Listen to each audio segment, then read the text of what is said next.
वृंदावन की पवित्र धरती पर जन्मी राधा और कृष्ण की यह दिव्य प्रेम कथा आपके दिल को छू लेगी।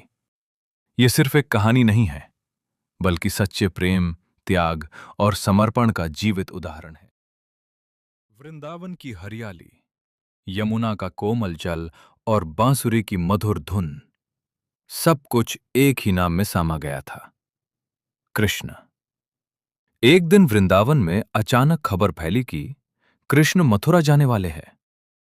ये सुनते ही सब गोपियां दुखी हो गईं, पर सबसे ज्यादा व्याकुल थी राधा। राधा ने कृष्ण से पूछा, तुम जा रहे हो तो मेरा क्या होगा? कृष्ण मुस्कुराकर बोले, राधा, प्रेम कभी दूरी से कम नहीं होता, बल्कि और गहरा हो जाता है।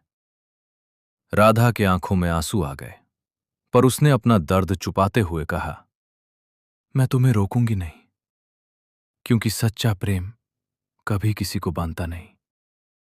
कृष्ण ने राधा की तरफ देखा। उस नजर में शुक्रिया भी था और प्रेम भी। उन्होंने कहा, राधा, तुम सिर्फ मेरी नहीं हो, तुम मेरी आत्मा हो। कृष्ण मथुरा चले गए, पर राधा ने कभी उन्हें अपने दिल से दूर नहीं होने दिया। हर सुबह, हर शाम, हर सांस में बस कृष्ण ही कृष्ण। लोग कहते हैं कृष्ण ने बहुत रास रचाए, बहुत युद्ध जीते, पर राधा का प्रेम उन सब से ऊपर था, क्योंकि वो निष्काम, बिना किसी स्वार्थ का था। वृंदावन एक ऐसा धाम जहां हर पेड़ पौधे, हर गली, हर हवा में बस एक ही नाम गूंजता था, कृष्ण, कृष्ण, कृष्ण। यमुना किनारे जब कृष्ण अपनी बांसुरी बजाते तो सिर्फ गोपियां ही नहीं, पेड़ पौधे और पक्षी भी उनकी धुन में खो जाते थे। पर उन सब में एक आत्मा ऐसी थी जो कृष्ण से अलग ही जुड़ी हुई थी, राधा। राधा के लिए कृष्ण सिर्फ एक व्यक्ति नहीं थे, वो उसकी सांस, उसकी धड़कन, उसका जीवन थे। प्रेम की शुरुआत एक दिन राधा यमुना से जल भरने गई थी। तभी अचानक बांसुरी की मधुर आवाज सुनाई दी। जैसे ही राधा ने पीछे मुड़कर देखा, कृष्ण पेड़ के नीचे मुस्कुरा रहे थे। उनकी आंखों में शरारत भी थी और प्रेम भी। कृष्ण बोले, राधा, तुम इतनी देर से क्यों आई? राधा हैरान होकर बोली, तुम्हें कैसे पता मैं आने वाली हूं?